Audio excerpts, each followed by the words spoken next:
Come and dream with me.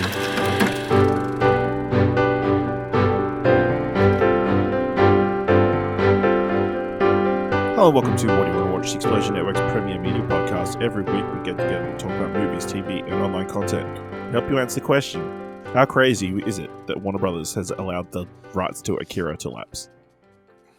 I'm your host, Ash Lobley. Join me today, Don Blight. I feel like I've been reading about an Akira movie for 20 years.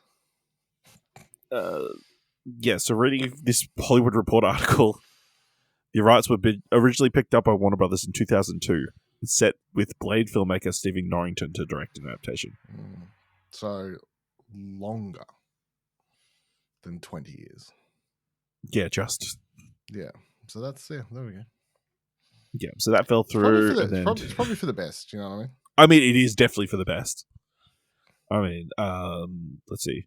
The closest they got was in 2012 when a version was set to be made starring Garrett Hedlund, Kristen Stewart, Helena Bonham Carter, and Ken Watanabe. I don't know who was meant to direct that. He doesn't say. But then, of course, the latest version was meant to be directed by Taika Waititi, but that's been on the back burner for ages. So, I guess I've finally given up. Yeah. Yes, it likely for the best, because that is an animated movie that I don't think they could do in live action. No, I don't think so. No. Especially a Western studio, It's way too deep, way too dense. Yeah, so they'd end up making like a trilogy of films, and that would just be because they don't trust audiences to figure stuff out. They have to spell stuff out, add scenes, and everything just has to take longer, But yes, it is crazy after 20-something years of work. Nothing comes of it, I think that's the only thing, That's fine. All right. On today's episode, we'll be talking about what's in our watch history, going over some film news, giving some thumbs to trailers, and giving this week's top 3. Kicking things off over on All New Marvelcast, we've talked about the first half of the new Marvel TV series Ironheart, which is being dropped in 2 weeks in 3-episode chunks. Obviously featuring Ironheart, the character introduced in Black Panther: Wakanda Forever, Riri Williams, who has credited to an Iron Man-esque suit after being expelled from her school for assisting in a major plagiarism scheme. She goes back to Chicago, where she starts working with a shady group to gain money so she can, do her sciencey stuff that she wants to do, is the basic gist of it. But, it turns out to be maybe a little bit deeper than she originally thought. Dylan, do you want to share your non-spoilery thoughts on Ironheart so far? Yeah, I mean, I'll put it this way. We got the last 3 episodes dropping this week. I'm keen to watch them. Like, I'm looking forward to watching them. So I think that's a good sign. I'm enjoying. There's enough character stuff within those first 3 episodes, particularly when it comes to a trauma from the passing away of her best friend and stepfather. That all of that stuff's being. I thought has been really good so far. So and Alden Ehrenreich's been really good so far in it. I think Anthony Ramos as the bad guy is probably my least interesting thing so far to me. But overall, I did enjoy those 3 episodes. And as much as it's not like going to be one of the best TV shows of the year or anything, it's still, I'm like, this is still a decent show, and it just feels like Marvel sort of thrown it to the wind with the 2-week release schedule. Yeah.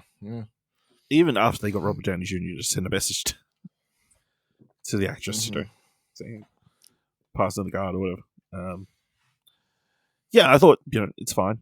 It's an enjoyable enough show. It's hitting those teen superhero, I guess, show vibes. Something like a Ms. Marvel or any of the CW stuff. Yeah, is enjoyable. The only thing that I think has rightly been pointed out that is kind of weird that this hero suddenly is moved to a life of crime to raise money. It's like there's no other way. I just need to start committing crimes. So you need to start blackmailing people and stealing stuff. It's the only way I can go forward in this world. I mean, I feel like she gets like sort of conned into it and A little told it's not going to be as whatever it ends up being. So, and then by the time she does a second job, she doesn't really want to do it at that point. She's just doing it because she's sort of trapped. But yeah, the first job, they're like it's just a little bit of a little bit of blackmail. Yeah, so, just a little bit. Not like she has a bunch of Wakandan contacts or anything. That could help with it. Help with a little bit of money. I'm sure that kind of stuff. But enjoying it enough so far. I think there's some cool twists and then some cool ideas introduced. Alden Ironheart is a delight so far. I'm enjoying Anthony Ramos, that much just because I like him in general. So, check that out. We will probably have the second half spoiler cast come out sometime later of day of release. So, we'll see. All right, so we both went and saw the new Joseph Kosinski film, the director of Top Gun Maverick, his follow-up, F1, the movie. Which people it's F1 TM, I guess, or F1, just F1, but everywhere is just calling it F1 the movie for SEO reasons. Yeah. Because searching for it otherwise, impossible. Yeah. Obviously, it stars Brad Pitt as a one-time F1 driver 30-something years ago who crashed out and then had like a very weird racing career of racing in kind of whatever and wherever. We introduced him in this film when he races as part of a 24-hour Daytona. He's on NASCAR team. Where he's just kind of filling in. But he gets recruited by his former teammate, played by Javier Bardem, to be an F1 race driver for a upstart F1 team called Apex, where he will team up with the rookie driver, played by Damson Idris. And it follows them in these last couple of races of the season where pretty much if they don't win a race... 9 races. They got 9 races. If they don't win a race, the board of, I guess, Ruben, Javier Bardem's characters, the board will sell it the team off. So his last crazy roll of the dice to bring a racer in to try and help them win a race, so he can keep control of the team. We've also got Kara Condon there, who is she pretty much builds the car. She's a technical director. I think it's technical director. Yeah, I believe the title. Yeah. And she's trying to get these two to work together and that kind of stuff, and these two are kind of button heads and that kind of thing. So, the big pull is obviously much like Top Gun Maverick. It's shot. It's from a perspective where you're pretty much in the car, in the cockpit, as these cars going around the track at high speeds. That was, I think that was more the pull than any plot kind of stuff. So, Dylan, what did you think of F1 the movie? I thought it was decent. I think it's well worth watching in the cinema. Obviously, if I had IMAX, would love to have watched it in IMAX.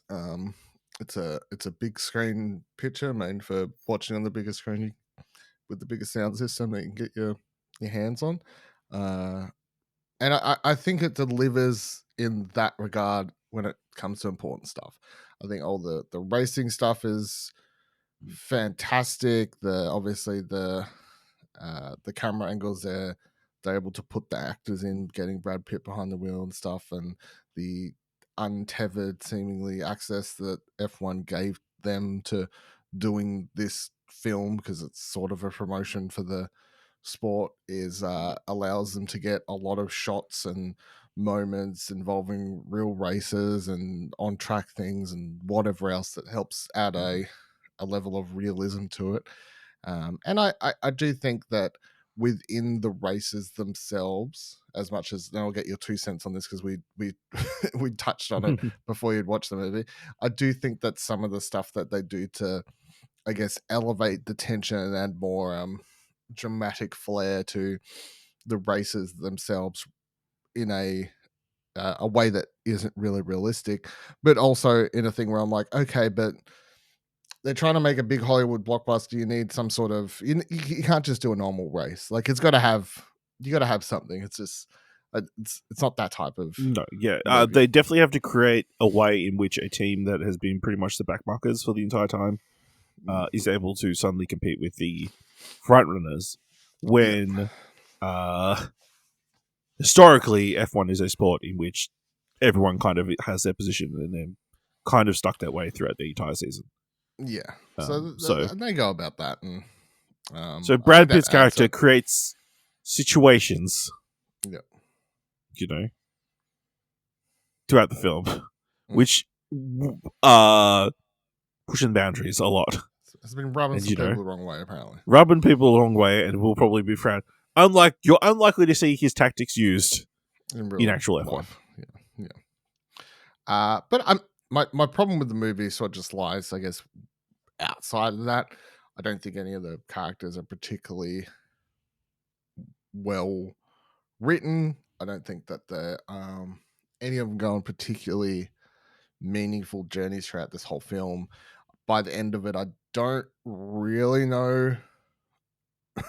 Like, I felt like the point was, well, racing's great, isn't it? I was like, sort of thing. I mean, even a bunch of the other characters like Joshua sort of just flicks a switch towards the end in a way that I didn't feel earned, or I didn't feel like I got a lot out of it. Carrie Condon, I think, is probably the best person in the film, but her character obviously doesn't get a lot to do, given she's definitely there as the oh shit, this is all male cast. They're like, fucking add someone in and add one female mechanic or whatever the fucking role is. Yes, as well. both who have feelings towards. Yeah, just add them. That'll help solve the problem. So there's your 2 females. All right, do we pass the Bechdel test? No. Bechdel test? No. No, because those 2 women never have a conversation. No, they don't. But still, I do think that Carrie Condon is quite good, and even Sarah and I, Sarah from Ted Lasso. Ted Lasso is obviously in this as well. Plays the mum of Joshua Dempson. Idris's character, and she's quite good as well. But yeah, I mean, Carrie Condon necessarily stand out to me. Brad Pitt is just Brad Pitt, and that's fine. Javier Bardem's like sort of the same to me. But yeah, I think I was just left. Like, if everyone's going to compare it to Top Gun Maverick, I guess, coming as the follow-up from the same director and everything, I think that film delivers on the spectacle, but it also delivers on the emotional weight of that last act. And I think I've watched that film obviously a couple times now, and every time I think that last act and the way it builds up to that, and the emotion that's driven between Tom Cruise's character and Miles Teller's character, and everything that's happening in that final act, even in the way that everyone sort of comes around to get on board his side, like it feels earned. It feels like with the script got there. I just don't feel like the narrative is delivered here. I guess so. I think it's good. I think it's well worth watching in cinema. But yeah, it's not Top Gun Maverick, which a lot of people have seen like, this is the Top Gun Maverick of racing. I'm like, no, it's not. No. I mean, this is good, enjoyable sports film. It's a good quality sports film. One of my favorite genres, because everybody, there's a winner, there's losers, and everybody learns a lesson during the way. You got a bunch of weird characters usually, weirdos. I mean, enjoyed it. Brad Pitt is playing a very Brad Pittish character. This is the first thing I've kind of seen Damson Idris in. I thought he was pretty good. Although, his character, especially towards the end, kind of leaps forward a lot. Especially when we see him like really upset and like leaving a gift on in the middle of the hallway, and then suddenly he's embraced everything, all these new edicts and everything, you know. Very odd, that kind of stuff. But yeah, I did enjoy how they built up the stakes to the last race, and like, you know, they kind of just before it was more than just, oh, we need to, you know, win they built up a lot of barriers leading up to that last race, which I thought made that final race feel important. And the stakes were high, even though you definitely got the impression you knew exactly where it was going. Yeah, it was enjoyable. I think, yeah, Kerry Condon's really good in this. You know, adds a lot to the character, who is pretty paper thin, other than wanting to prove all the doubters wrong because she's a woman and that kind of stuff. And her and Brad Pitt have good banter and chemistry and that kind of stuff. Yeah, I mean, F1 wise, I mean, you know, it's clear they've used a lot of footage from like just stock footage, I guess, of like being around the paddock and that kind of stuff to make it look like it's part of the world, and like obviously the shots of the actual people winning the races throughout the seasons, that kind of stuff. But yeah, it's interesting to see the parts where there's actual races, you know, actually there, like the actual F1 drivers, like in scenes with Brad Pitt and Denis Villeneuve. There's that one big lineup scene, obviously. That's on the trailer, which is very weird. I don't know. They're all sitting in their cars and they pop out to stand out there. I don't know if that's a thing. Well, they shot that at whatever the race was, and everyone got shitty, didn't they? Like a year. I believe so, probably. Because they were like, "Why is this guy Brad Pitt's ruining our real fucking F1? Get off!" We're trying to have the competition, the F1 championships already over, but doesn't matter. I think it's also interesting that I think who was it? Simone Ashley, one of the girls who was in Bridgerton, was filmed like a lot of stuff for this and was completely cut of the movie. Interesting. I assume she was Denis Villeneuve's love interest, would be my guess, based on age and that kind of stuff.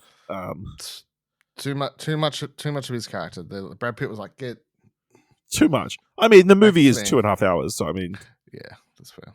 Could you imagine all that, like pushing 3? That would have been a bit of a stretch, you know?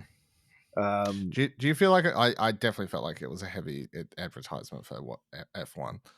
Like, this movie wants people to walk out and go, man, I can't wait to go home and watch. When's the next event? I need to watch real F1 now. Yeah, and I'm sure they'll be disappointed because it's not nearly as exciting or as crazy as this. And like, you know, even the commentary, I just felt like it was over explanatory.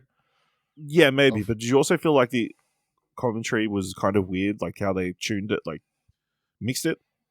Like obviously they wanted to sound like the commentary was there, but they also want to make it sound like it was they were hearing it in the cockpit at the same time. Yeah, no, it sounded like when you're playing a video game and you hear commentary. That's what it sounded like to me. Yeah, I guess, but they tuned it like not how you hear it in television. You know what I mean? So, which was a choice. So, but yeah, visually impressive. You know, like seeing some of the crashes and that kind of stuff. You know, very impressive. Yeah, I feel like they could have delved a little bit into more of the characters and that kind of stuff. Like certain people have like certain tics that are never explained. You know, they never talk about certain events that take place, you know, which you would expect from like a sports movie. But yeah, it's an enjoyable enough movie. I'm sure it's going to make a fair amount of money. I believe it's made $100 million or something over the weekend. 144 million. It should make a lot of money. But this is the sort of movie you go to cinemas to watch. If like, as people have continuously said, this is a dad movie. Movie for the dads to go out and go, oh, fast cars. Yes. So yeah. F1. All right, Dylan, you went out and watched the sequel to one of 2023's biggest horror movies. You watched Megan 2.0. It's very confusing. 2.0. Sorry, I gotta get it right. Mituan 2.0. Thank you. Yeah, so I just came out of cinema watching it. I had to look back. I gave the first one a 6. I don't remember loving it. So I don't think it should be too shocked. I don't think it's too shocking to say that I thought this was worse. Okay. It's it's not like I have. I knew going in, obviously, based on all the trailers, that this one they're going for a straight up, like, it's just basically an action thriller, or not even a thriller. It's basically just an action movie. You know, This was meant to be that movie's Judgment Day. Terminator 2 Judgment Day. Sure, they certainly try. It doesn't sound like it sounds like it's Terminator 3. So the plot is basically that it's like a couple years after the events of Megan, and Alison Williams' character who has a niece, and obviously that's the whole event of the first movie is Megan tries to over save her niece and nearly kill everyone. So now Alison Williams' character is like super anti AI and technology, and is trying to get everything sort of shut down or help government put through bills to put regulations on it and stuff. And somehow the army's got the tech and build or whatever for Megan, and they make a big bad robot called Amelia, who then goes wild and killing everyone. So then they have to like basically remake Megan to come fight her. is the plot in the movie. Yeah, and I just don't know what the point of it was, really, to be completely honest. It never goes with its whole like anti-technology thing. By the end of the movie, I was like, I don't know what this movie is trying to say, other than like, hey, technology can be bad, but it's up to us to just live with it. I don't know what. I wasn't really sure. All of the action felt like this movie really wished it was. What's that movie called? Fuck. Directed by Lee Winnell. God damn it. No. Starts with something. Oh, Upgrade. This whole movie. Upgrade. I was getting very close. This whole movie, with the action and the way it was shot and a lot of scenes, felt like the movie wished it was Upgrade. And how it was like, just because of the AI stuff and slight spoilers, but there's a point where someone like has an AI in their head sort of controlling them and all this sort of stuff, and the way they're filming it. I'm like, this movie is just not Upgrade. Like, nowhere near as exciting with its kills and everything. And it's almost like they really, really, I have no idea what it's rated, but it can't be rated that high. They cut a lot of the violence. I don't feel like the first one was particularly gory or violent or anything, but I do feel like this one has cut down a lot. Like, nearly every time something potentially gory would happen or a bit of violence, the camera pans away or like cuts away.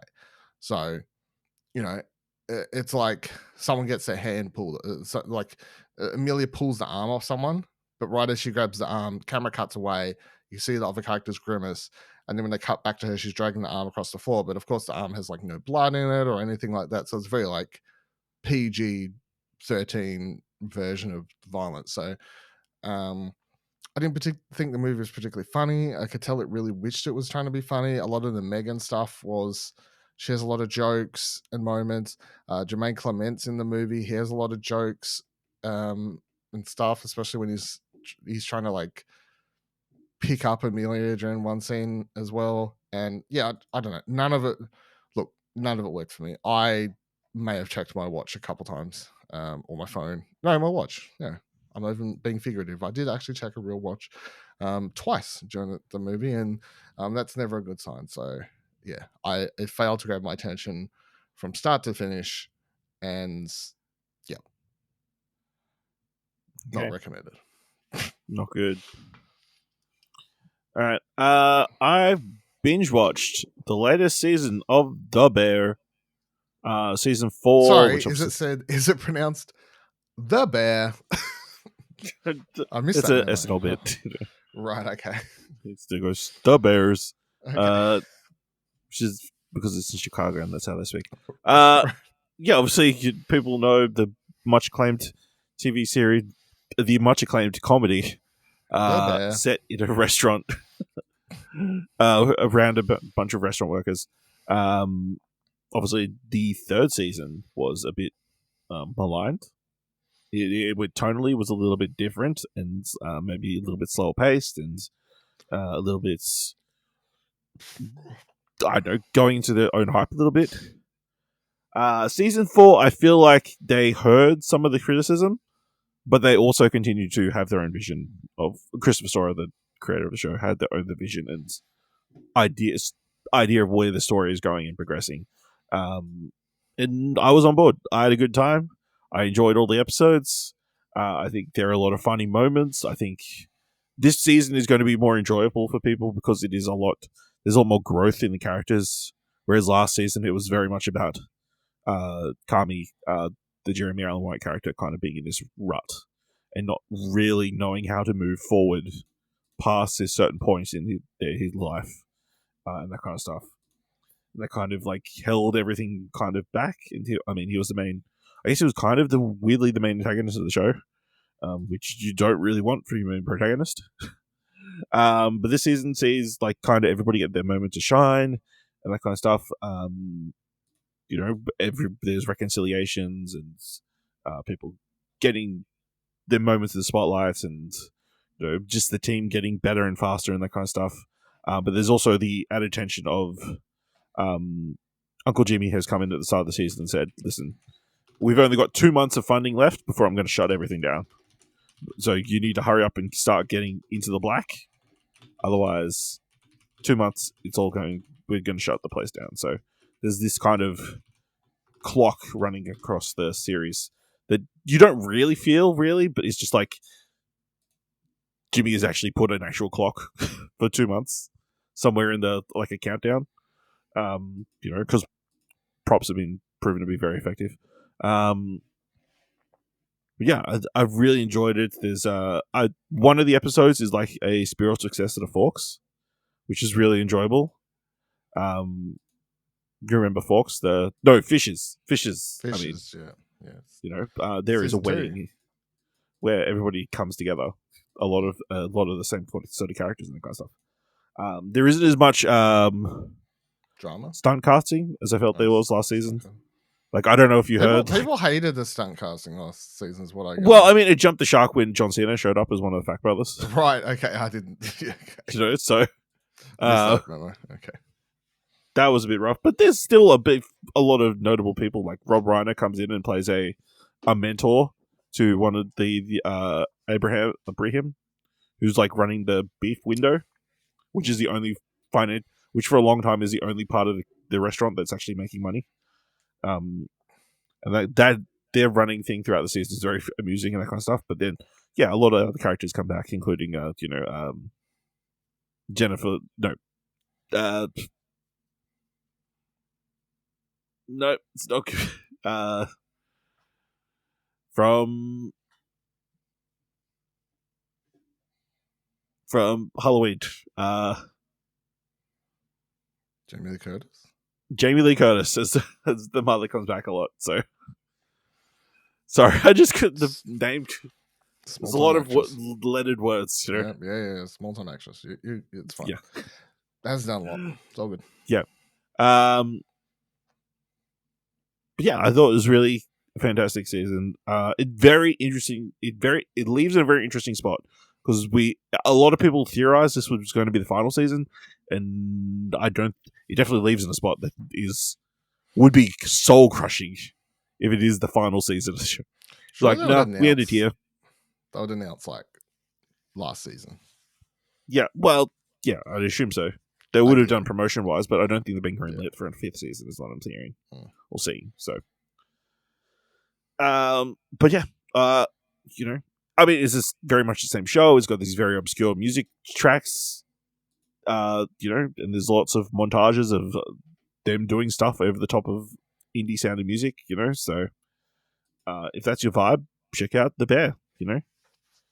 Even if I think, you know, even if you didn't enjoy season 3, give the start of season 4 a chance, because, you know, I feel like maybe we had to go through season 3 to get what we get in season 4. So, really loved it. So excited to hear everybody's opinions on the show.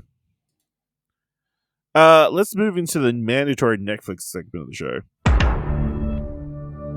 And this weekend, I also binge watched Squid Game Season 3. Holy moly. Admittedly, only 6 episodes. So it wasn't too hard, too difficult. But we pretty much pick up where we left off at the end of Season 2. They filmed it at the same time, right? That's the whole thing. Wasn't It was it is effectively one complete season, I would say. Yeah. That and the director has pretty much come out and said, yeah. The only reason I cut is because it ended up being quite long, so. So it's just completing the games that Junhee. I don't know, man. I haven't watched it for a while. Yeah, I know. Can't help it.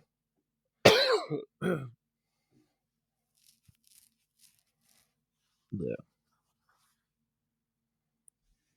Jihoon gets in. He went back into the games. The games were like halfway through. Then at the end of last season, now we get the completion of the games. So, we have to go through the last half of the games without getting too spoilery. That's what happens. It definitely ramps things up as the season goes along. I mean, it's definitely more bloody and violent than maybe last season. Like there is the game that they introduced at the start of this season is like more violent and over the top than any of the games in season 1, and like thus lead to much darker and sad, more heartbreaking moments. I think there's like another element that's gets introduced early in the season, and then these. I think it's hard. Maybe it's even harder because you introduced all these characters in season 2. You wait for see what they're going to pan out. Even the ones you hate and the ones that you love, and like seeing them eventually all fall in that kind of way. We also get the continued storyline of the frontman's brother who's trying to find him on like a sailing boat. He's like trying to find the island all these years later, which isn't going to plan. Who's the front man? He's the guy with the black mask. Oh, he's taken over the game's post. Right. I should catch up. Number one. Hey? Yeah, I mean, nah. Yeah, okay, that's fine. Plenty of stuff to watch. I mean, there is plenty of stuff to watch. I appreciate where the season ends up. Not worth it. I mean, Dave, explain the red hair. If you really love the conclusion of season 1 and feel like you don't want to see anymore, you could probably not watch. There you go. But if you want to continue to see what happens in the world of Squid Game and potentially where it could go in the future. No, don't do that. Especially with, I think it's very interesting because there is a moment at the very end which could potentially tie into the David Fincher version of the show. Which, David Fincher's working on like a remake. I feel like I knew that, but chose to forget it. Yes. Which apparently they're going to start filming like next year. From another report I've seen that could interestingly tie everything all together. And there's even been talks about, wanting to do a series. The American version of the game? Yeah. Yep. So, great. They have a crazy cameo at the end of the series. So, of a famous actor or something. Okay. Yeah. So I should just Google it. What do I care? I'll tell you later. Yeah, I enjoyed the experience. I enjoyed watching it. But I don't know that it has as stronger themes as the first season probably had. So, but yeah, I mean, they go dramatically more over the top, I would say, with what they're attempting. Some of the games, crazy. And just, people. Am I right? People. It's such a show about humanity. Humanity. And it's like, try not to lose it, So. Sure. Sorry, I just looked up who it was. Okay. All right. Oh dear. Sure. All right. What a waste. That's What a Squid waste of their Game. talent. Don't do that. They're a big fan. You know? Are they? Okay. Don't I do that. assume. Why else would you do it? You know? Money. It's kind of perfect casting for that role. Is it? Like a super likable actor I guess so. playing the same role as the guy who Yeah. does the Dutchy thing. You know, who was a variable likable Korean actor. Mm. Anyway, Squid Game. Check it out or don't check it out. You know, take the red pill, take the blue pill. I don't know.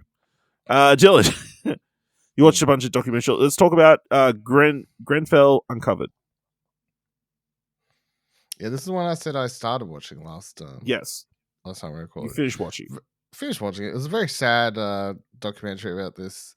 Nothing. I assume it's obviously it would have been a bigger deal in the United Kingdom, but don't recall seeing it on the news here. But I think it was like 2017 something. I don't know, like not super long ago, but basically this. What do they call it over there? The like tower Called blocks of tenements. apartments. Like these huge towers of just apartments. Like an or whatever, apartment right? block. Yeah. Yeah, but like big cement buildings, right? Attack the Block is set in one. So a block. But yeah, basically this fire starts in it, and a fair few people died during it, and it was basically this documentary covers the cause and effect that not only that why the fire spread, because the buildings are supposed to be built in a way that if a fire starts in someone's place, it's not meant to actually spread outside that into to other people's places, and also the fact that the advice given to the people inside there also led to them to die. So, like they were told many times on the phone to ambulance and stuff, and apparently there was this whole rule in the time, like if something like this happens, just stay in your place because it's actually safer just to stay in your home than jump in the elevator and try and leave because everything will be fine. But then they cover basically the cutting costs that was used on materials to recently renovate the place that they call it is highly flammable materials, and there's these uncovered documents about testing that discovered it was highly flammable. And of course so many people there was even like a back and forth email chain that's discovered about like people being like, this is highly flammable, oh we probably shouldn't sell this, hey, but oh lol, anyway, like cheap money.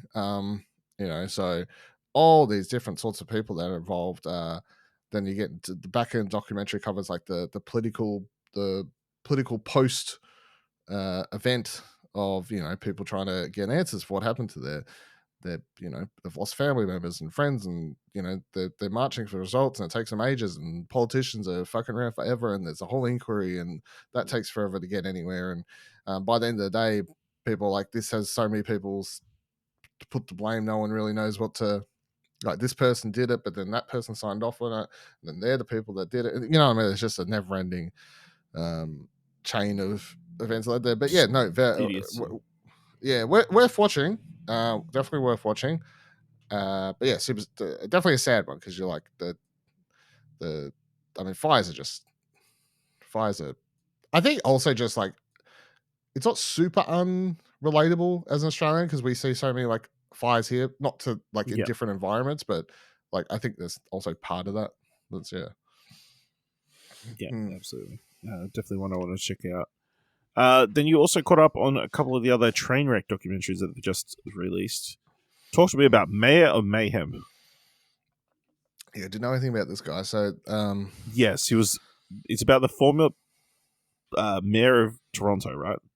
Yeah, He had a bunch. I remember like Steam covered on like the Bill Duranko show and stuff regularly because he would regularly do crazy stuff, including snort a bunch of cocaine.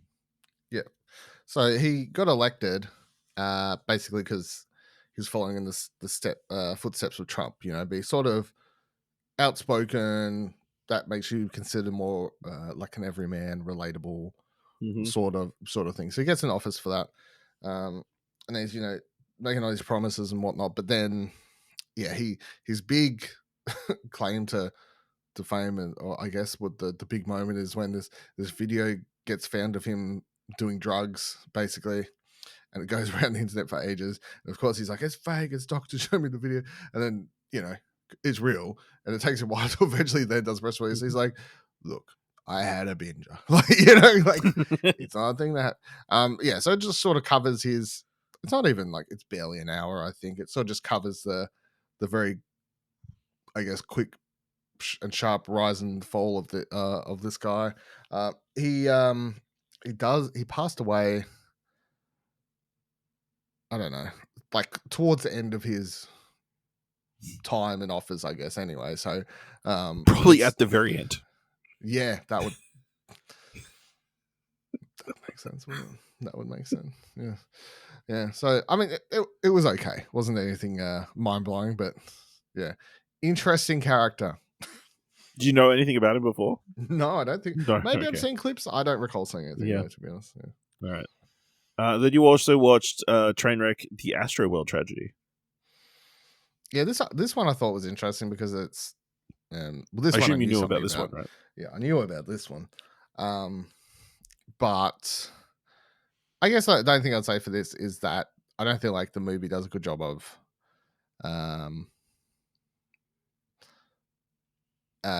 like I don't know, just if feel like it missed some things even I knew about. It's like a very surface level coverage of it. However, with that said, I'll say I enjoyed hearing from some people who were there on this, which I guess you haven't really been able to see anywhere. People like talking about what it was like being there and their experience and stuff. Even some people who had their friends actually die there, So for context for people who don't know, right, good point.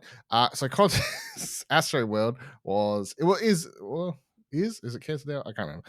Astroworld was a concert that Travis Scott would put on, and this was like the third or fourth version of it, I think, at this point that he'd put on in 2021. And basically, when there was a couple shows early in the day to him of artists, and then when it came to his set, pretty much it got so packed in this area that people got trampled and squished and pretty much choked out and crushed to death. Yeah, because of what was happening. Now they explain in this how this sort of happens.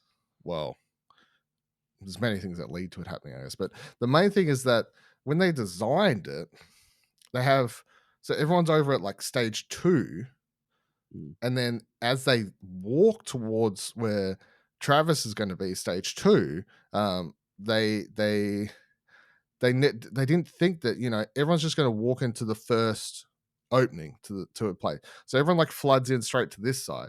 Now, everyone who took their time to walk all the way up and around to the other entrance on the other side, that area was where it was still full, but it wasn't overpacked because everyone was, because it was the closest. Everyone just entrance, yeah, they do like a little graph to sort of show, but that's the start of it. It's what happens afterwards, the show continuing until he does the whole fucking show.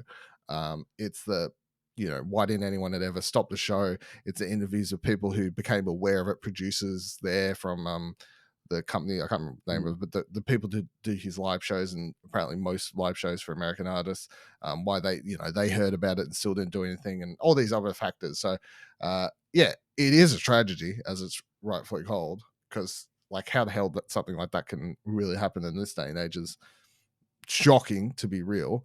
Yeah, but I guess interesting at the same time. Yeah. All right. That's everything I watched this trailer. Let's move into some film news. And man, this is a week for news. With kicking things off, hopefully last week we talked about a bunch of directors being shortlisted to reboot James Bond. We now have our answer. Written for Variety, Denis Villeneuve will direct the next James Bond film. Amazon MGS Studios has revealed, with Tanya Laponte signing on as the executive producer. As previously announced, Amy Pascal and David Heyman will serve as producers. Villeneuve released a statement saying, "Some of my earliest movie-going memories are connected to 007. I grew up watching James Bond films with my father ever since Dr. No with Sean Connery. I'm a die-hard Bond fan. To me, he is sacred territory. I intend to honor the tradition and open the path for many new missions to come. This is a massive responsibility, but also incredibly exciting for me and a huge honor. Amy, David, and I are absolutely thrilled to bring him back to the screen. Thank you to Amazon MGM Studios for their trust. Yeah. So, Denis Villeneuve, director of films like Blade Runner 2049, Arrival, and of course the Dune films. I guess maybe a little bit more closer to this, films like Prisoner or Sicario. Is directing the next Bond film. Of course, Dune Messiah is currently slated for release in 2026, so it is the next film we're working on. We assume the next Bond film will not come before that. But Dylan, how do you feel about Denis being the one selected? I think I'm of two minds of it. I guess there's that slight excitement of seeing someone who his caliber do Bond, because I think other than Sam Mendes, I can't really name a big talent director, if you know what I mean.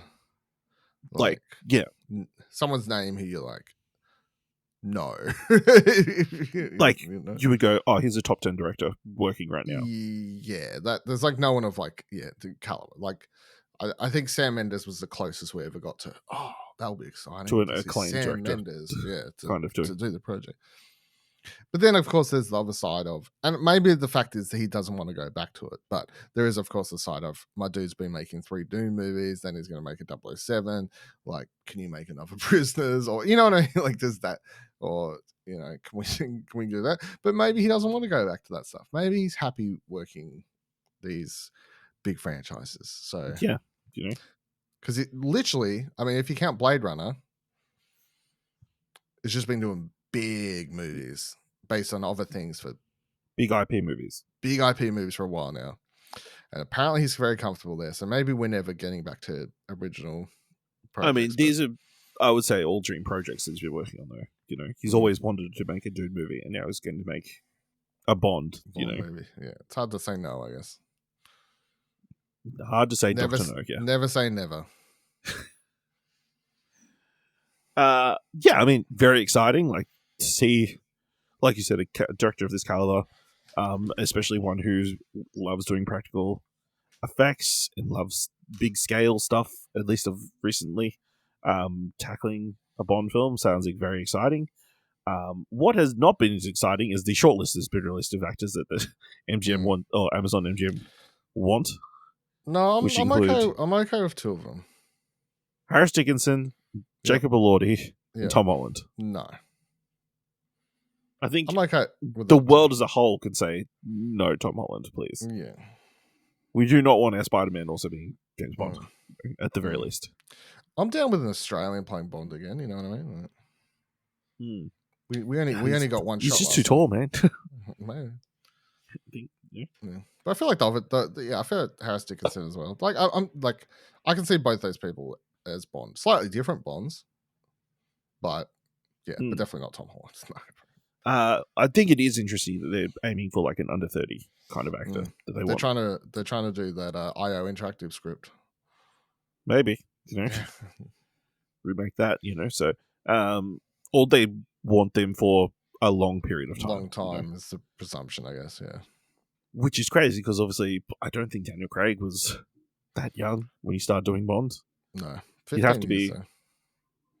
Yeah, which is a long time, 5 movies, This has always been a character that's been, had new people come through. So I don't think enduring movies, as he's talked about openly, so.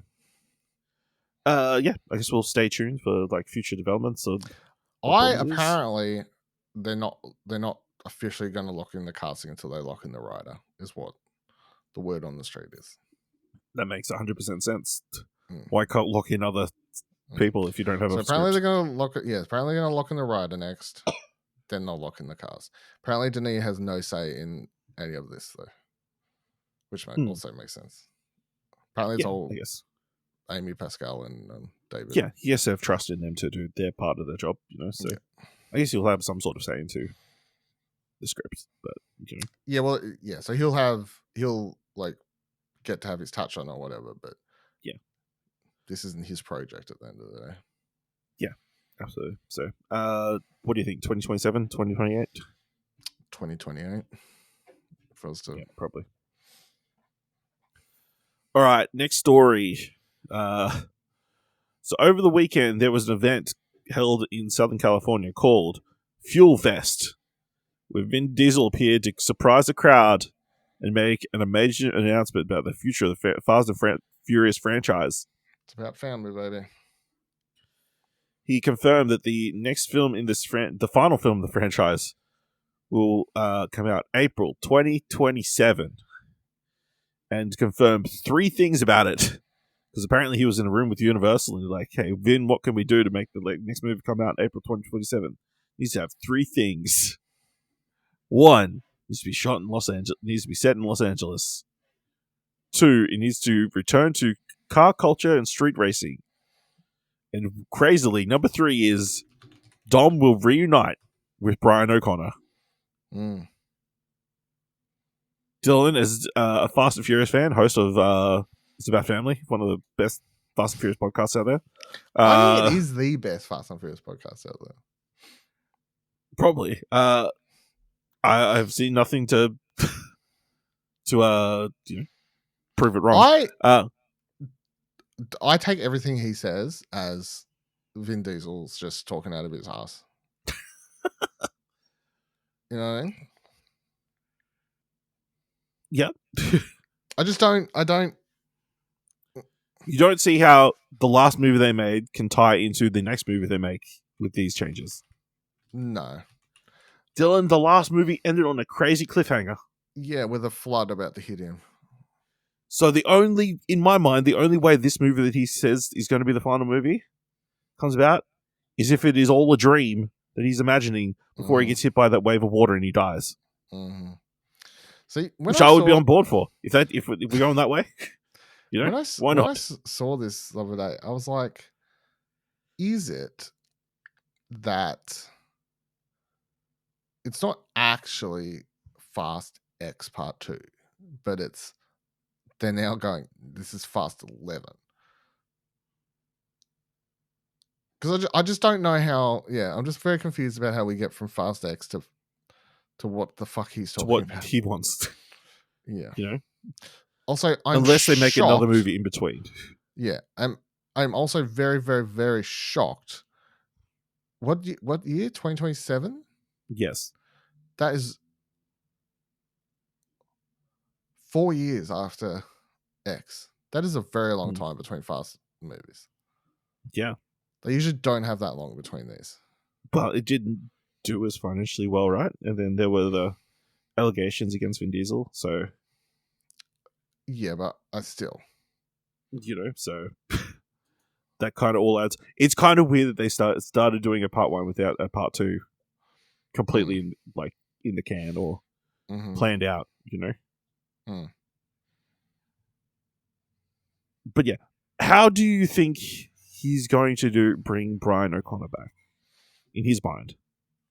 Is it a recast, using his brothers, or is again? it the brothers and CGI? The brothers again, I guess. Are you comfortable with a mostly CGI Brian O'Connor being in? No.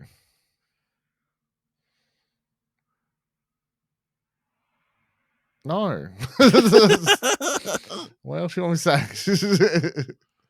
No. Yeah. Fuck no. This is definitely going into the very concerning pile of films. Yeah, it's when they're at the stage, and this is the problem where the films were they were at their height when they were just when Justin Lin was just making them as he was going, sort of thing. They've now done the same thing that Mission Impossible sort of screwed themselves in the last one, was setting up this big thing and cliffhanger and these elements. It's like just make good movies. Don't worry about it's fucking interconnected nonsense. But that's what he wants to do. He wants to completely forget about the interconnected nonsense and just make it street racing again. I know. But yeah, very odd if that is what is planned for the next Fast and Furious film. Isn't it wild to think that Fast X brought back fucking Gal Gadot? That's the thing that always shocks me. That's the thing that people forget about. No one dies in these films anymore. Oh yeah, that happened. Fuck. That happened. Maybe that was the start of the dream. know? I mean, obviously, The Rock shows up at the end. Like, I don't know if that was setting up the sequel or another spin-off, but yeah. It's crazy because obviously it's one of their biggest franchises. And they've completely gone off the rails. No plan whatsoever. Who's in charge? Speaking of massive franchises, we've got an update on some future plans for Transformers. Reading from Gizmodo, after 2024's Transformers 1 came out and went, it's been a question of whether we'll actually see the Autobots and Decepticons on the big screen. The answer now appears to be yes, and not just because Paramount's still pretending that crossover with G.I. Joe is happening. According to Matt Maloney at Puck News, the studio is spinning up several Transformers movies. One is being helmed by one director, Josh Cooley, and will be live action. The other is said to be coming from ex-franchise steward Michael Bay, who is currently operating as a hands-on producer but could potentially direct. Bay dipped out after 2017's The Last Night and has maintained a producer credit on later films, but the franchise hasn't been hitting those same financial highs since his exit behind the camera. Puck didn't have any information on the other three rumored Transformers projects, and the G.I. Joe crossover that is said to have two separate ideas that are both in early stages. Either way, there isn't exactly a new vision for the franchise. Pre-Last Night, there were said to be a lot of Transformers movies in the works, but plans for a cinematic universe were halted after Night underperformed. In 2021, Blue Beetle director Angel Manuel Soto was attached to direct a film, and Paramount talked about doing a sequel to 2023's Rise of the Beasts. Dylan, how do you feel about Michael Bay potentially coming back to do more Transformers? Yeah, it's one way to keep me from watching the franchise, that's for sure, so that's fine. But you like Transformers 1, It's back. It was fun. Oh, one. Yeah, the animated one. Yeah, that was good. Sorry. Yeah, that was good. Well, how do you feel about that director doing a live action version of a Transformers movie? Yeah, no, because they will force him to follow in the style. I just don't believe that he would. I don't believe they'll let the style and tone of Transformers 1, and also a film that was actually very had a very like human centerpiece to its story. Did you ever watch it? No, I've not gone around to watch it yet. I've watched it twice, man. It's really good. No. That had a really just the way they did the friendship, and then the spoilers, the split between obviously Optimus and Megatron. The way they tell that story in that film, really, really good, especially considering it's a kids' film. And you can tell they're trying to target it still towards that like kid audience. I just don't believe they'll let him do anything. Yeah, I don't know. I'm gonna say no. I don't care. Just give me the animated ones. But give me a Transformers 2. That's all I want. Yeah, Give me that. I mean, it's cool. They've got a bunch of irons in the fire. I guess there's a lot of potential stuff, but yeah, it's just like Rise of the Beast was not a great movie. Obviously, Last Night was not a good movie, so all my favorite Transformers stuff's animated. I don't care about any of the live action stuff. Even I was watching that show like a few years back that was really good for like 4 seasons. Transformers, was it just Prime? I think it was called. Could have been. No, that was good. They do good shows. Movies are trash. I like the first one, and Bumblebee's pretty good. I didn't own that, so I might watch it one day. Okay.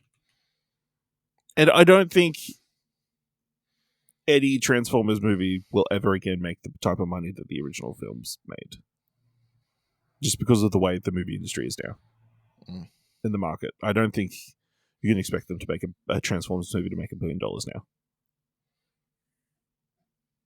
Transformers Prime, 2010 to 2013. Okay. 26 episodes. Mm-hmm. No, actually, sorry, 65 episodes. Peter Cullen still voicing Optimus Prime. Yeah, that's the one to check out, kids at home, if you're listening. Nolan North voice Smokescreen. I've got the box set somewhere. All right. Last news story for this week. After teasing a potential sequel to his Oscar-winning drama The Social Network for years, Aaron Sorkin looks to have found an angled attacker for his follow-up film. Sources tell Deadline that Aaron Sorkin is set to direct The Social Network Part 2 for Sony Pictures. Insiders say, while it's being called Part 2, it's not a straight sequel, but rather a follow-up to the original movie that explored the origins of what would become the world's largest social media platform.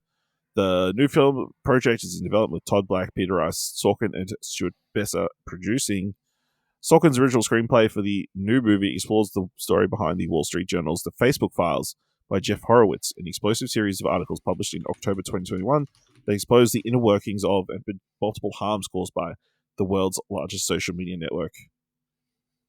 Of course, released in 2010 by Sony Pictures and based on Ben Mesrich's The Accidental Millionaires, The Social Network was a huge hit with audience and critics, earning $226 million at the global box office, nominated for 8 Oscars, including Best Picture.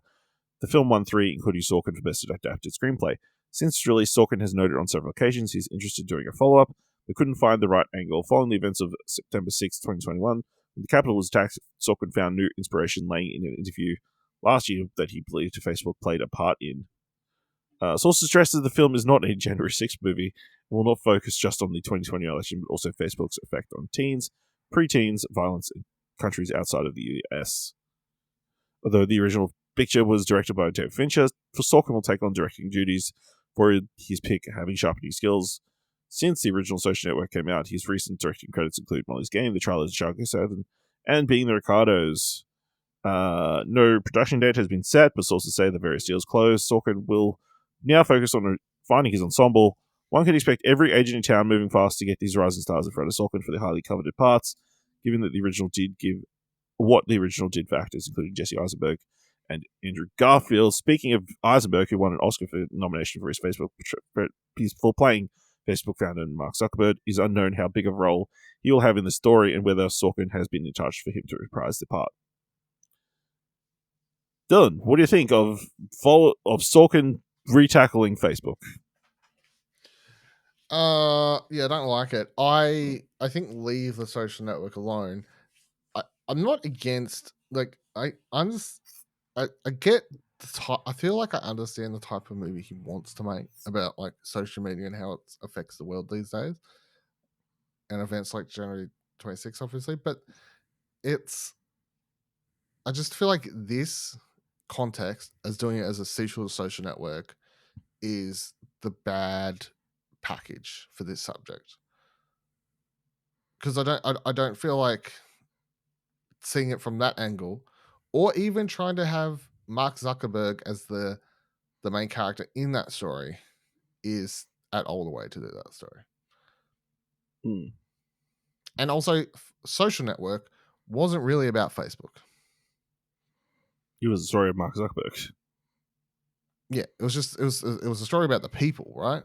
Yeah, people behind, like, yeah. So I just think now you're sort of switching to the opposite side. You're really making a movie about the actual thing, in fact, not the people. So. Yeah.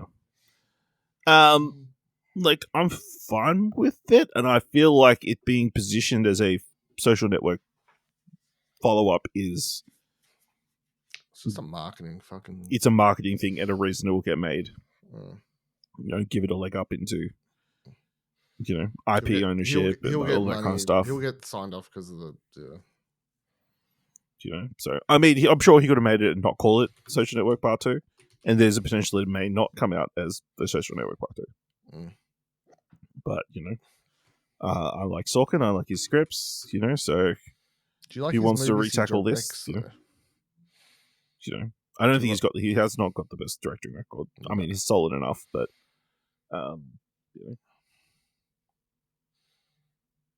I mean, it's a very interesting headline, obviously, but also disappointing Fincher's not involved in this sort of way. But, he's too busy making... That's a busy dude.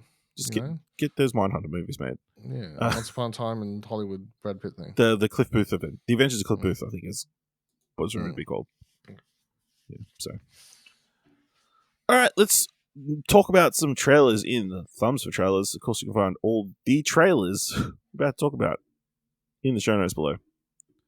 Kicking things off, we've got Splitsville, directed by Michael Angelo Covino, starring Dakota Johnson, Adria Arjano, Kyle Marvin, Michael Angelo Covino, Nicholas Braun, David Castadina, Oti Fagbini, Charlie Gillespie, and Simon Webster. When Ashley asks for a divorce, the good-natured Carey runs to his friends, Julie and Paul, for support. Their secret to happiness is an open marriage, that is, until Carey crosses the line and throws all of their relationships into chaos. Dylan, what do you think of this trailer for Splitsville? Yeah, double thumbs up. I'm very keen for this. It looks very funny. But the funniest thing when I was watching this trailer, I got to the end of it. I was like, I can't wait. That looks great. Is then my second thought went, this is way too awkward for Ash to want to watch.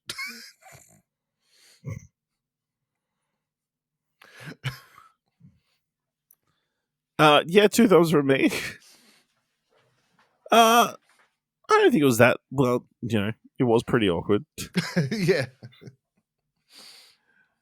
But I like the cast. I liked the concept, and from all reports, it's very good. Don't know what else to say. Just like that. There's some funny bits. The fighting in the background. That's good. The slow motion of him getting chucked through a window. Very impressive. Good bit.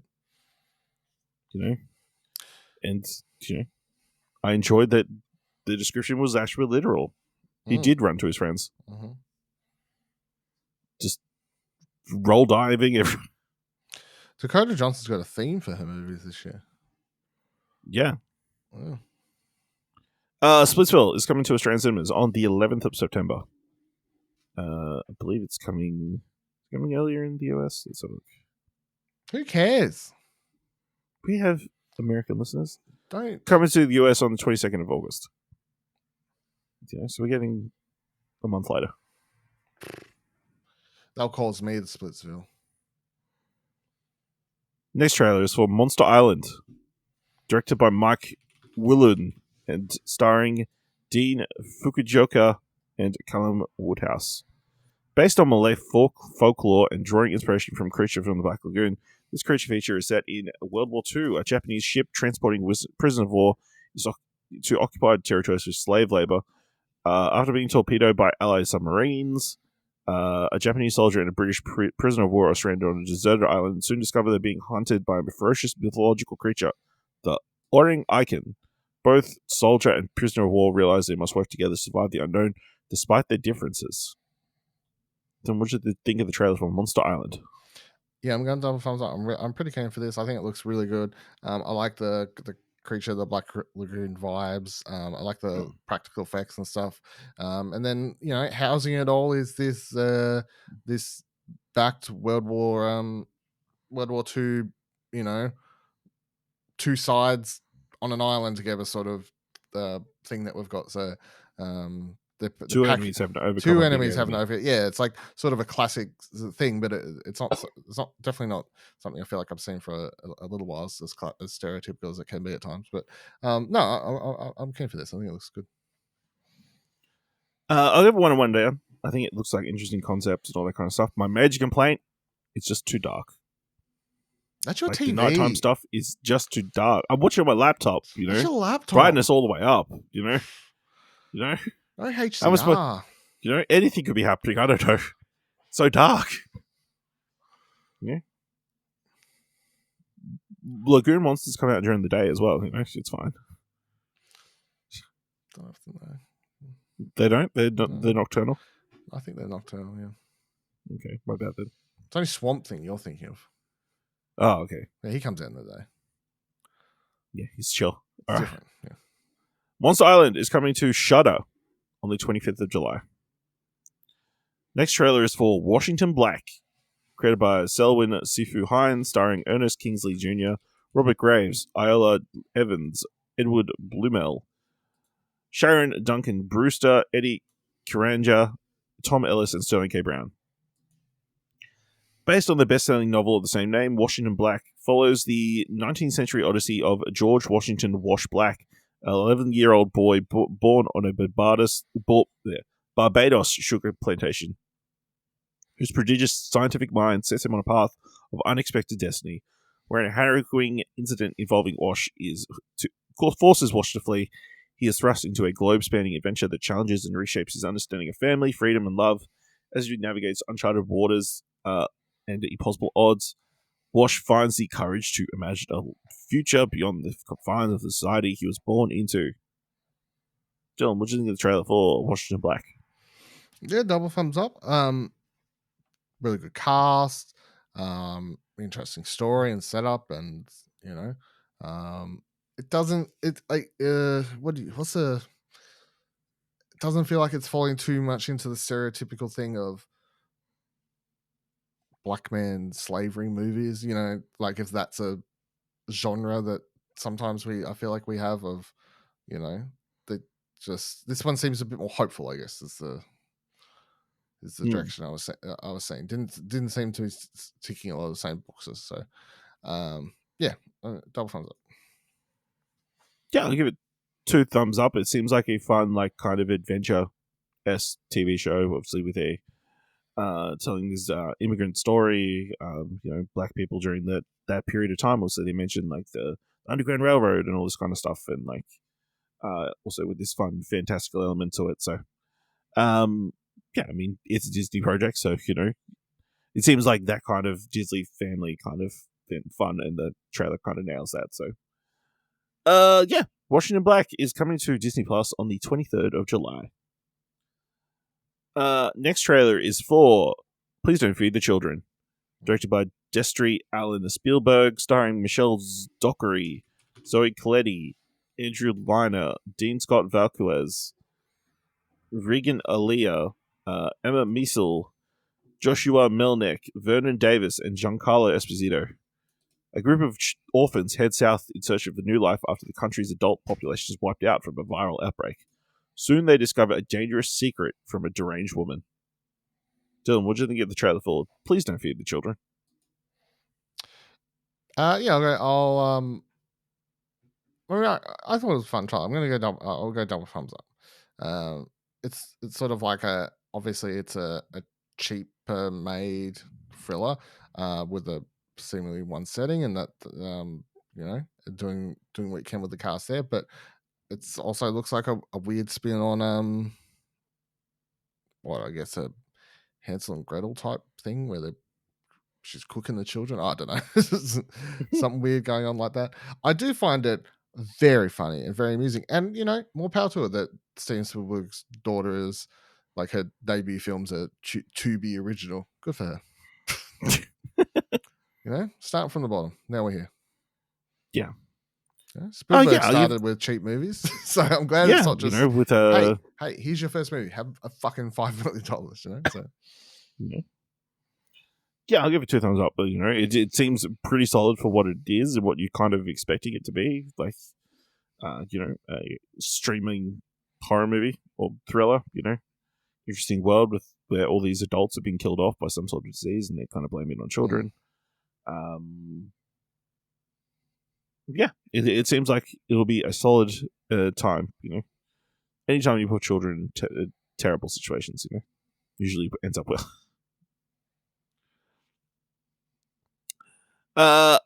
Please Don't Feed the Children is coming to Tubi on the 27th of June. Can we watch it in Australia? I'm not exactly sure. Yeah, we can. Yeah. Okay. Tubi originals go straight to Tubi, yeah. That's good. Last trailer for this week. Roofman. Directed by Derek Cianfrancis. Starring Channing Tatum, Kristen Bell, Ben Mendelsohn, Lakeith Stanfield, Juno Temple, Melanie Diaz, Uzu Adabu, Lily Collins, Jimmy O Yang, and Peter Dinklage. The film is a biopic of the fugitive Jeffrey Manchester, a former United States Army Reserve officer, known colloquially as Roofman due to his prosperity to steal from branches of McDonald's after entering their premises via the roof, and evaded capture from police by hiding in the wall of a Toys R Us store. Tell them what you think of the trailer for Roofman. Yeah, double thumbs up. I'm very keen for this. So the new project from Derek, what's his name? Derek Seinfeld. Yeah, if that's how I say. I find so he he's usually done a lot more serious stuff. So Yes. that's the most. So Blue Valentine, fantastic film. Place Beyond Pines, fantastic film. Light Between the Oceans, I haven't watched. His last thing was I Know This Much Is True, which is a phenomenal miniseries. Very dark subject matter, covering like mental health and stuff. I would have discussed. I remember discussing on here when I watched it, and obviously phenomenal performance by Mark Ruffalo playing two characters in that. However, to go from that to this leads me to two things watching the trailer. A, it's straight as it portrays it, which is that this is a lot more. He's like, after that, I need a break. Let's do something a bit more fun and lighthearted. Or B, that it gets somewhat more serious or something like that. Yeah, I don't know. Either way, double thumbs up. I'm keen because the trailer was a lot of fun, but also because I've watched nearly everything else the director's done. And they're all great. So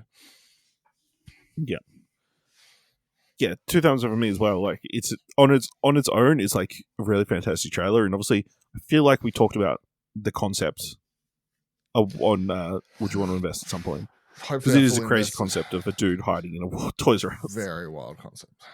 And seeing it brought to life is like even crazier. Yeah, but apparently and more wild. You can do. And to see all the characters kind of involved in like playing against Channing Tatum's character is crazy. But yes, the director, it's definitely giving like Caught Stealing vibes, the Darren Aronofsky upcoming film. Yeah. It's like, this is so like off-brand. Yeah. And like completely left field for you, completely to what we've come to expect of your kind of movie. So, I'm here for it. I'm not saying I'm not, like, obviously all for people exploring doing different genres. No, it's just like it's interesting to see people do something different. Yeah, you feel like directors who do experiment more, and then when you see someone who doesn't for most of their career, you sort of just go, well, that's your thing now, like. Yeah, it'd be like, who else would it be crazy to see suddenly do more of a comedic take on something? Christopher Nolan? Yeah. Yes. I mean, off the top of my head, so I'm just thinking about the potential for a Odyssey trailer soon, hopefully. Yeah, hopefully this week. But Roofman is coming to Australian cinemas on the 16th of October. A week after it comes out in the States. All right. Let's give you this week's top 3. Definitely in the top 3. And in honor of Jurassic World Rebirth starring Scarlett Johansson coming out, this week's top 3 is top 3 Scarlett Johansson films. The actress who's been around a long time.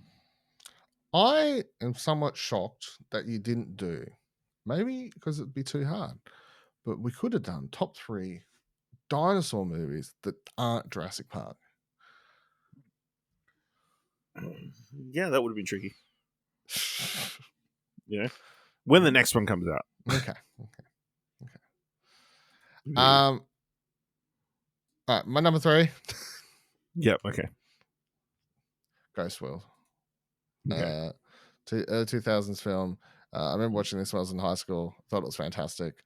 I haven't watched it for a while, but making this list made me sort of want to rewatch it. But it's just a very off. I mean, it's based on. I read the graphic novel. It's based on years later or something like that. But it's just such a offbeat, quirky teen dramedy, I guess, about these two teen girls and the weird characters they bump into. And so, honestly, have you ever watched it? No, it's been on my list for ages. Yeah. I mean, it's a coming of age thing, so it's definitely up your alley. So yeah, it's a bit more quirkier than your usual sort of cup of tea, but yeah, I definitely up your alley. But yeah, she's one of the two main characters. I've once played by Fora Birch. Yes, that's right. Yeah. But Steve Buscemi's in it playing an absolute maniac of a character, so shout out to that as well. But yeah, number 3, Ghost World. All right. My number 3 is Jojo Rabbit, the Taika Waititi film set in Nazi Germany, in which she plays the mother of a young boy who his imaginary friend is Hitler.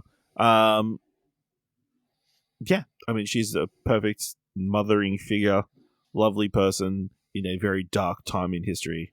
Obviously, she got nominated for Academy Award for her performance. She's stellar in it. Not much else to say. Rip. Dylan, what's number 2? My number 2 is Lost in Translation, Sophia Coppola's debut film. Also, A, one of her best films, and B, one of Bill Murray's best films, full stop. But, I mean, another film that you haven't watched this either, have you? No. No, another film that shockingly you haven't watched, considering it's straight up a coming of age, like comedy drama thing. So, shocking. But it's basically like, it's set in Tokyo, although that has nothing to do with anything, so they get too attached to that, and then these two people just bump into each other, and the film just sort of follows them as they talk and potentially fall in love with each other. I mean, that's the film. That's it. It's just 2 great performances, shot really well. It's really interesting. But it's a character focus, and they're both fantastic. Her in particular. So, yeah, great. My number 2 is Her, the Spike Jonze film, in which Scarlett Johansson plays the voice on an AI phone. Couldn't even pick one where she's physically in it. That's how much you appreciate. She is so good as the voice of the AI that she doesn't even need to appear. You know, yeah. I mean, the movie works because of her performances. Her, you know, her performances is her. Her performance is her. I can't remember if the AI has a name. But yeah, obviously her voice bouncing off Joaquin Phoenix's performance in that film, absolutely stellar. Fantastic. Should have her vocal performance should have earned nominations on its own. So yes, Dylan, I'm being intrigued if we have the same number 1. Possibly at this stage. I feel like. Well, I know you've seen my number 1, so that makes it more likely. That's a good start. That's a good start. And I feel like this has been one of our films of the year. Yes, you're correct. Yes. Number 1 is Marriage Story. Yes, it's Marriage Story. So the Noah Baumbach directed film in which Scarlett Johansson plays one character across from Adam Driver, and it's as they're going through a tumultuous breakup, and we sort of jump backwards and forwards, seeing the ups and downs of their life and moments that lead up to this, and ultimately, I think it's one of the best romance romance films that we've had, full stop, because I think it takes a very realistic take on, especially once you get to that final couple moments of the film, and like I still remember the last 5 minutes, and I think it's a beautiful ending to a film, and overall it is a romance that requires you to be open to less fairy tale endings, and but I mean both of them give phenomenal performances, but yeah, Scarlett's the best film by far. She just takes the full, we get the full spectrum. She's you laugh with her, you cry with her, you want to punch Adam Drive with her, like there's the full yeah, absolutely. So pretty clear, great performance, great story, feel every emotion in the book, and it's I don't know if I'd call it a romance, I think it's a love story, but loving people. I don't feel like but saying it's a romance and then implying it's not because it doesn't end with everyone happily ever after. Spoilers. Yeah, I guess. What in I mean? my mind, of romance is a coming together kind of thing. But it shows them coming together as well. I guess coming together in supporting this child for the rest of their lives together. I guess. Yeah. Is that not? Yeah, I guess but it's a love story in that it's. Yeah. These people love each other, but they need to put themselves first, or they don't. They love each other, but they don't work together. Which is a very interesting look at a dynamic and that kind of stuff. So yeah, so that's our top 3. Speaking of obviously movies I haven't watched, do you see the New York Times list of top 100 movies from the century so far?